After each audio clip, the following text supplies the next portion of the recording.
Hi everyone! So welcome back to my channel. I know I've been away. Well, today is, what day is it today? Today is March 6th, which is a Sunday. And I think last time I posted the video was last November, and so basically I took a very long hiatus, and the reason why is because I feel very uninspired to make anything, and also life got just really hectic, so making video became like the bottom of my list. And the other thing is I was shooting from my iPhone, which I had to keep on removing previous photos or video because it would keep on getting full, and I got really tired of that. So I actually ended up getting a camera. So hopefully this will motivate me to start making videos again. Since of my long hiatus, so I think it's important for me to just reintroduce myself. So hi, for who kind of stumbled upon my video, or for whatever reason you came across this. My name is Jane, and I currently live in Canada with my cat Susu and my fiance. And my passion is about design. I'm a UX designer. I love learning new things, and the reason why I started this channel is because obviously quarantine and the pandemic is driving me a little bit crazy and not being able to connect with people, and I want to start making things to able to share things I find interesting and to tell basically story about things that we might not know it's important, or just I guess sharing knowledge and doing brain dumps in general. My goal of 2022, wow, can you believe it's already 2022 and we're already in March? Feels like it was New Year like yesterday.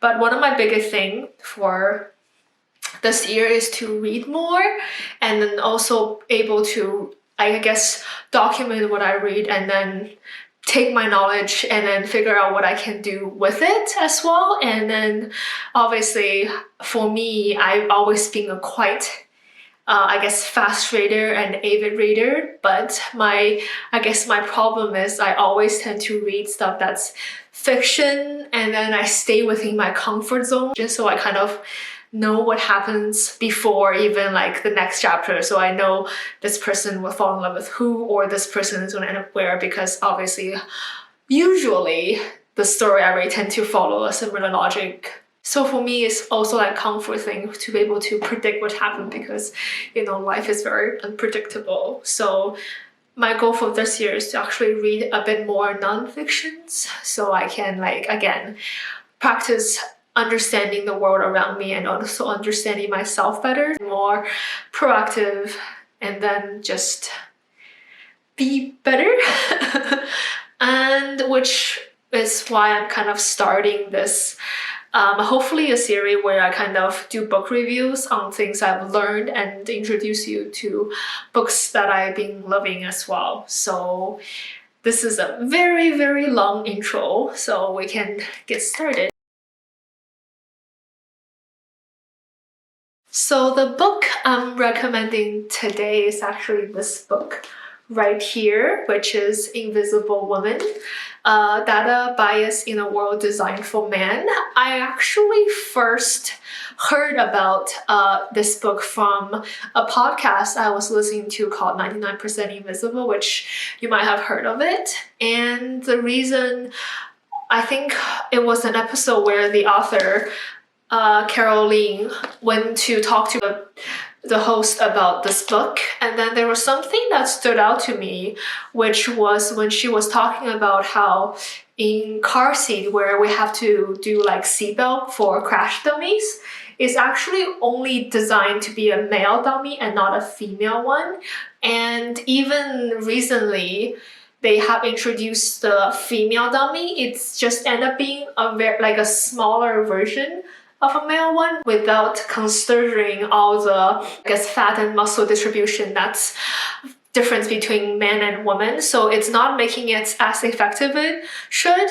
And there's a lot of things that they talk about that just makes me realized, oh, I never really thought about the difference between men and women and how you need different statistics to accompany both. Otherwise, you're just only viewing it from one side, which is not really helpful in gathering information for decision making. So I got this book back in 2019, and then it kind of like sat on my bookshelf for a while, especially since it's kind of a thick book.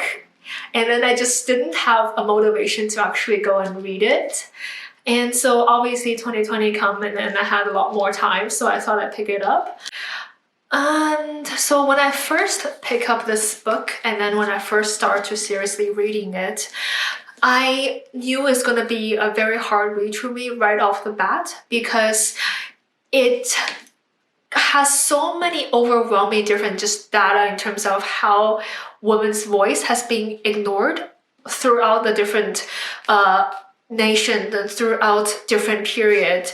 It's kind of makes me see something that in myself that I try to ignore and not to think about, which is women and men are still not equal, no matter, like, even though gender equality and all that has been brought up since I need to look for the early age, but how like women are not allowed to vote, and then we want women to vote, and then that's kind of what I think started out from this whole gender equality thing. But even then, even till this day, women and men are still not in the common ground, and the world right now we're living in is still male default, and the woman is still considered to be the other. It's almost safer, or how I think about it before, to like again ignore this part, because it's easy to think everything is fine because obviously we can vote now, we can do what we want to do in life and then be whatever we want to be.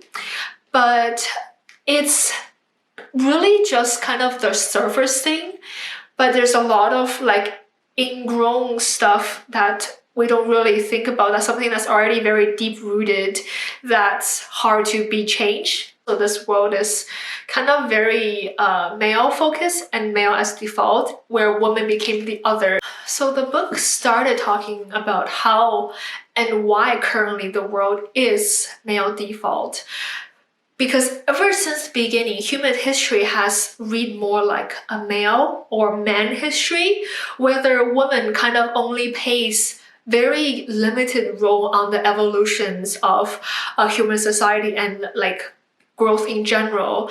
So we're known as the gatherer in cave period, the helper in like biblically speaking, or as right now like the caregiver, someone kind of take care of like elderlies and take care of our kids and take care of people and be nurturer and all that kind of aspect. Think about famous scientists or rulers or artists, pianists, and all that roles and title. We usually think about people like Albert Einstein, like a king or emperor of some sorts, or like Leonardo da Vinci, or like Monet, or like other male character. We really associate those words with a female figure, and that's mainly because even since we're little, we're not seeing enough character in our books or on TV or movies or medias or anything we kind of visually can interpret and grasp. There's a stats given on the books that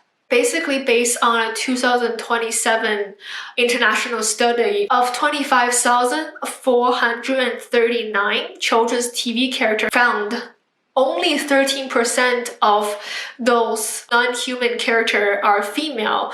These appearance did not count of how many or how high percentage of screen time male character tends to get.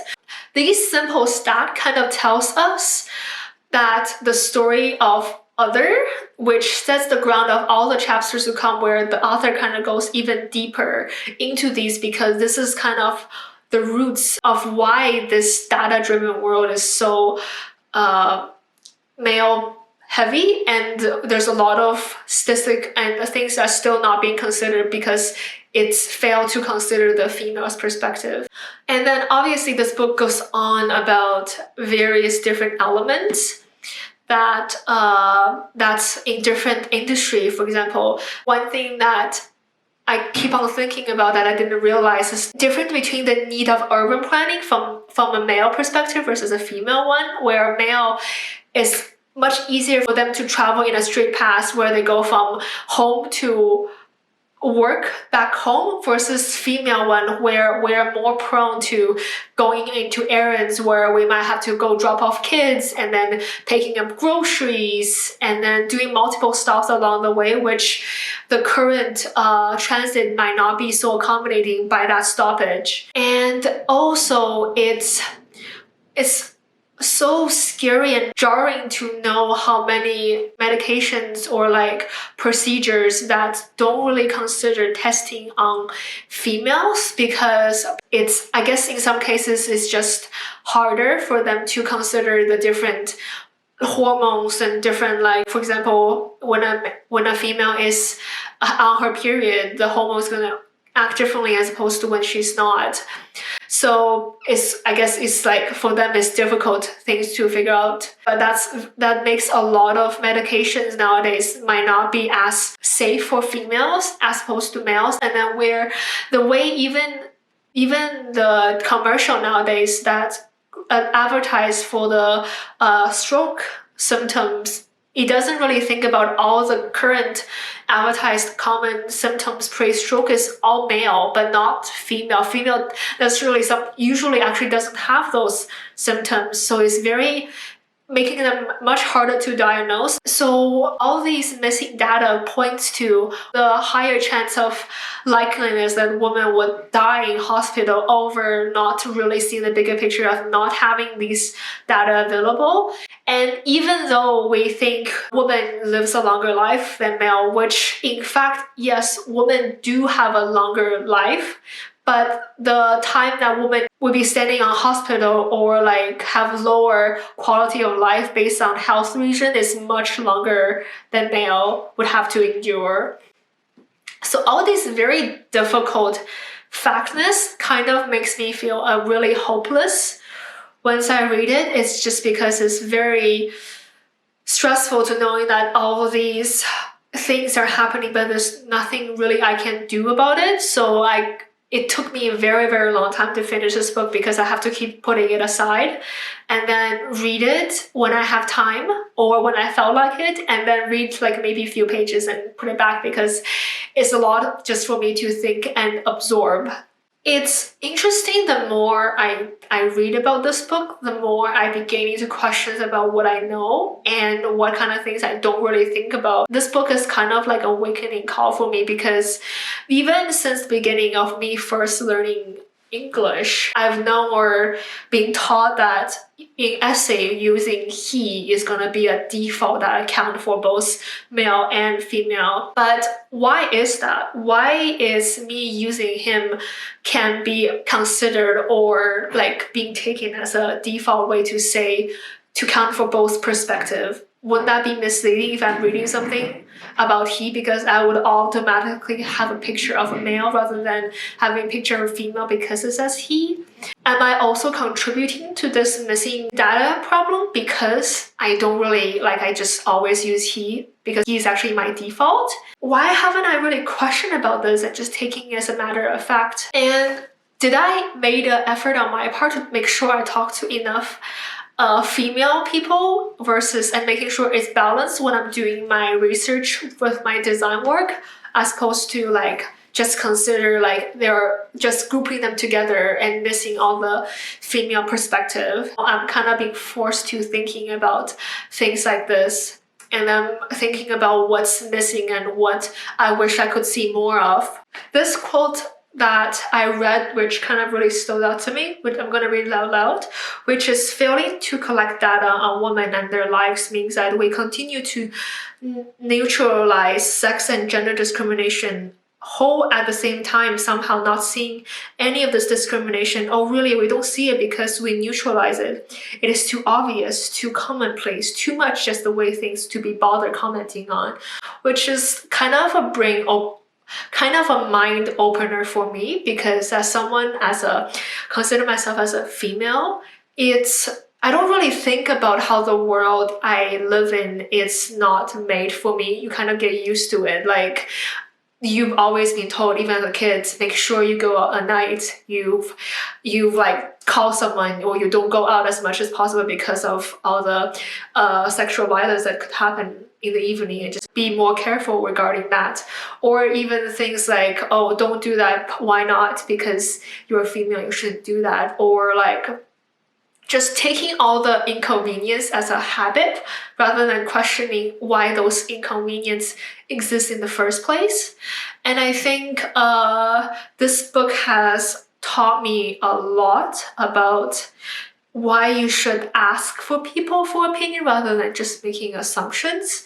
And then I think this is important, especially as someone who's living and doing UX design or product design. Just making sure you talk to the people that you want feedback from, and making sure you diversify the user group to make sure you do accurate research and you're not neglecting or putting more the opinion of one subconsciously above the other. I'm still happy I read this book because it makes me see the world from a new perspective.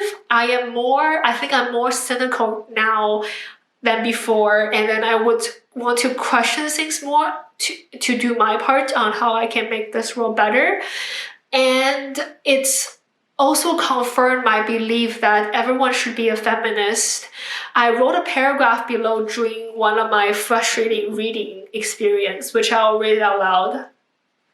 Feminism, in my opinion, isn't just be able to allow women to be equal to men, but rather allowing the female voices to be heard in a world where the default is man. There are so many policies and attempts to balance female unique needs by making the rules equal, but men and women are inherently different. And by having rules that apply to both gender equally, the main beneficiary ends up being male because they are the standard which everything has already been based on. We women need to encourage more diversity to be heard and not be afraid to recommend and question things, because we deserve to be visible and we deserve to be seen. So this concludes my book review for Invisible Woman. I still think, again, I personally had a hard time reading it, but it's really rewarding once you finish, because it kind of, again, makes you see the world differently, and I'm hoping that you get a chance to read it and gain a fresher perspective. And I think this is a perfect way to introduce a book review series, and hopefully I can continue doing this if I don't get lazy. But I think this is also a perfect way to have the conversation going, especially for this being March, really making the world better for female or female identifying people as well. Anyways, I hope you enjoyed this, and I hope I don't rant too long, and I hope that this is a factual and then very informative video for you. Thanks for watching, and I'll see you next time. Bye!